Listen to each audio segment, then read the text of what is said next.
Hello everybody, Jordan here. The PH is silent. Today, we are talking about the city of Brass, that large city that floats amid the elemental plane of fire. It is a center for Efreet culture and where many of the ruling Efreets, rule from. It is considered by the Efreet to be their home, their capital. Although you may find Efreet well away from the city of Brass, they all owe allegiance to the Grand Sultan who rules there. First, let's talk a little bit about the elemental plane of fire. This is one of the inner planes and touches the plane of earth and the plane of air. By briefly touching these other planes and the positive and negative energy planes, quasi-elemental planes of radiance and ash are created, along with para-elemental planes of smoke and magma. These planes have been redefined over the years of Dungeons & Dragons, but with 5th edition, they return to the Great Wheel cosmology. The difference being that the inner planes are now surrounded by the elemental chaos, or rather they're part of the elemental chaos that arose from 4th edition D&D. The plane of elemental fire is a hellish place. The entire place is bright. From flame to the white-hot glow of heated steel, there is light everywhere. It's a rather inhospitable place, but there are pockets that are cooler,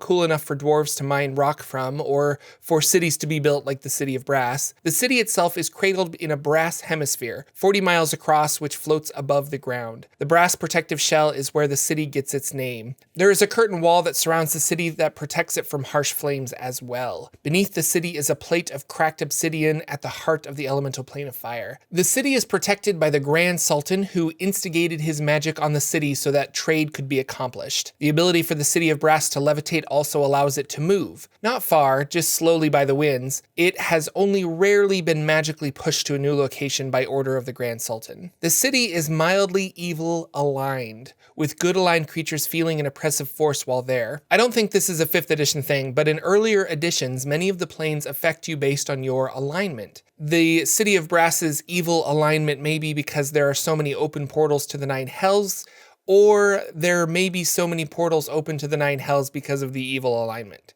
It's up to you, really.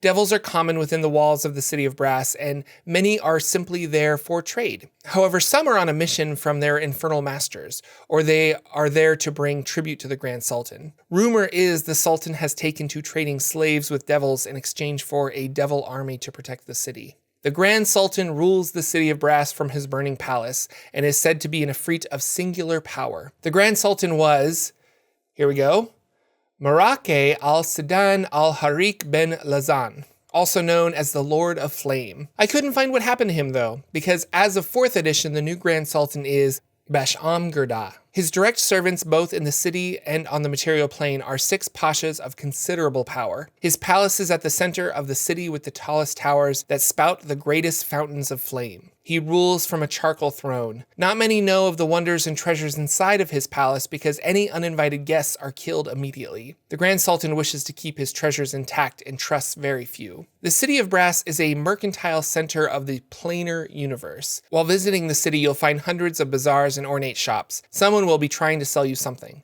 Virtually anything can be bought or sold in the city of Brass. 4th edition said that the population was 500,000, but the Secrets of the Lamp from 2nd edition stated that it was closer to 4 million. Most of its residents are fire creatures, or at least comfortable with the heat. Efreets, obviously, but some of the other residents include salamanders, archons, azers, genasi, fire giants, devils, and intelligent elemental creatures. Roughly 2/3 of the city's inhabitants are slaves. Efreet love having slaves, so this is no surprise within the city of Brass. There are entire units of slaves that act as soldiers protecting the city from incursions. This could be from another elemental plane or the abyss. How does one reach the city of Brass, you ask?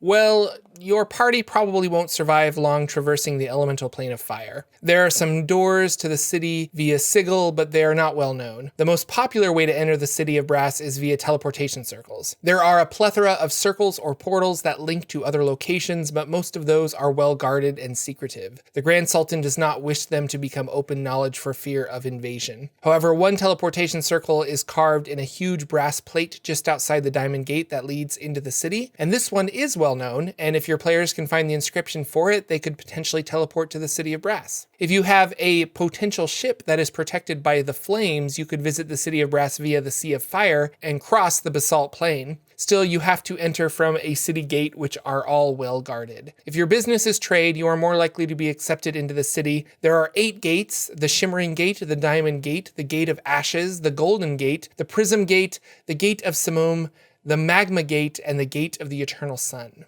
All of the buildings are made of some kind of metal or rock to withstand the heat from the plane of fire. There are 2 sets of laws within the city, those that affect the Ifrits and another set for everybody else. The laws are well publicized, posted at gates and inns, and ignorance of the law is not an acceptable excuse. Most lawbreakers are sentenced to a period of slavery, which the term varies with the severity of the infraction. The city of Brass would be a great pit stop on an adventure. Perhaps it's the only place to buy a magical cure to a rare disease your party member is ailing from, or you need to sell a stolen magical object quickly. The 2nd edition Al-Qadim book, Secrets of the Lamp, has a mini City of Brass adventure you could throw into your current game. Special thanks to my patrons on Patreon that keep these videos going. If you'd like to support the channel, consider joining on YouTube or becoming a patron. I've got a Patreon-only podcast where I interview friends about D&D, and I've recorded some sessions from my table. Thanks again for watching, everyone. If you enjoyed this video, consider giving it a like and sharing it with your gaming group, and I'll see you next week with another video on D&D lore.